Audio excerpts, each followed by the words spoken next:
Have you ever sat down to design a character, had to pick the colors, and it just felt off?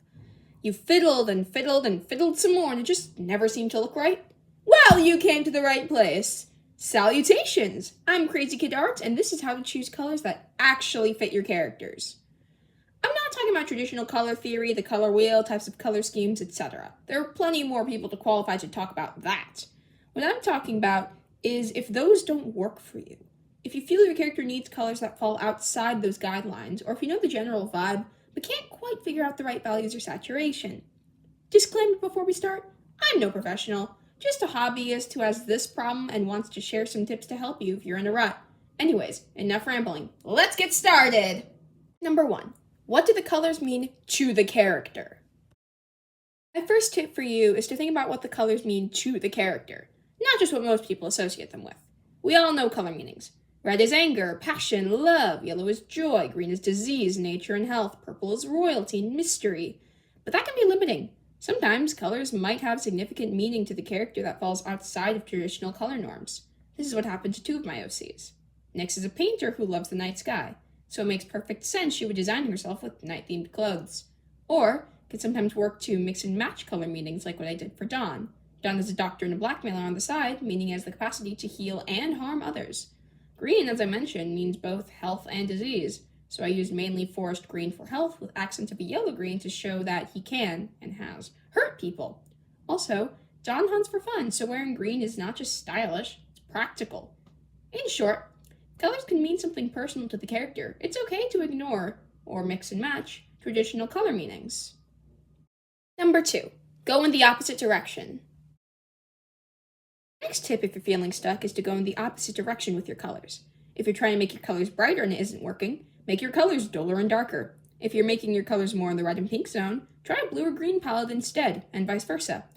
For my character Roxy, I need to get a better color palette than this. And Roxy is a bold, fiery, and loud metalhead, so bright colors would fit perfectly, right? Right? Well, I tried that. And this is what happens. And it did not give me metalhead at all. It gave circus clown.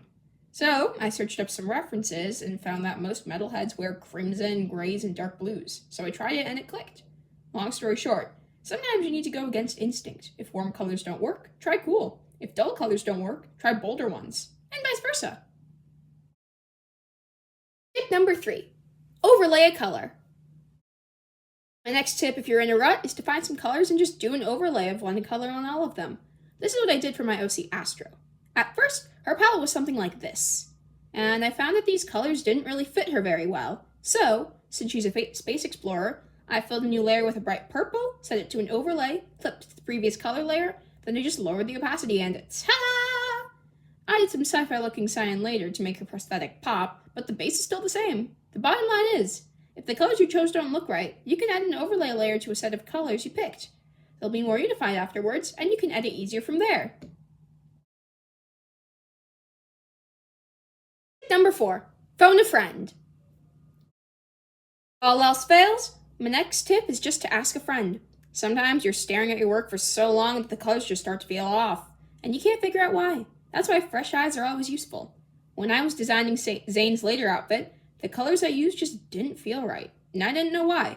I fiddled, and fiddled some more, but nothing worked. I eventually did find something that kinda worked, but I knew there was something better. Eventually, I asked a friend, and they pointed out all my colors were the same value, which I didn't even consider until then. From there, I actually used tip number 2 and made some of the colors brighter and darker, and it was perfect. A little less practical because he's a criminal in this phase, but it's more appealing to the eye while still being believable. Side note, try not to ask a non-artist. They'll either be too nice, too harsh, or give unhelpful advice in general. To sum up, when in doubt, call, text, or email a fellow artist to help you out. Trained eye might notice things you might have missed. Tip number 5. Just wing it. Alright, you thought of what the colors mean, you went in the opposite direction, you choose a unifying color, you even asked everyone you knew to help, but it still doesn't feel right. Well, it's one more piece of advice I can give. Just wing it. Just get some colors, any colors, and just keep on fidgeting. I did this with both my characters Tracklin and Arthur. With Tracklin, the only thing I knew about their colors was I wanted them to have a blue or green palette because they're a ghost. So I just played with it, and these colors stumbled my way after a while. For Arthur, I started even less. All I had was my mind's eye, which isn't really reliable. So I just clicked on random colors and saw what worked, and I still ended up satisfied. In the end, when all else fails, just experiment until something feels right. Take a break if you need to, and keep on going. Bonus tip. Go extreme! Bonus tip!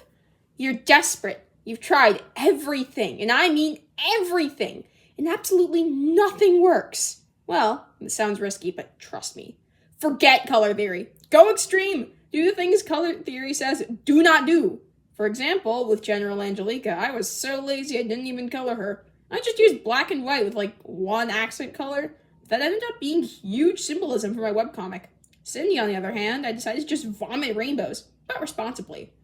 Her entire theme is candy, and candy is bright and fun, so of course she would dress herself in the same way. Side note, unless you're going for that kind of eye strain, which is totally valid and may work in some cases, keep the colors slightly off of their purest form. Like, make yellows just a little lighter, just barely dull blues, etc. Wrapping up, if you've tried everything and it still doesn't work, you might just need to forget color theory entirely and go for the extremes. Who knows? You might fit the character or story more than you think. So, those are my tips for choosing colors that truly fit your characters. If these tips helped, give this a like, send it to a fellow artist who might benefit from this video, or drop your own tips in the comment section below. I hope these tips helped you, and I wish you luck on your character creating journey. This is Crazy Kid Arts, signing off. Until next time!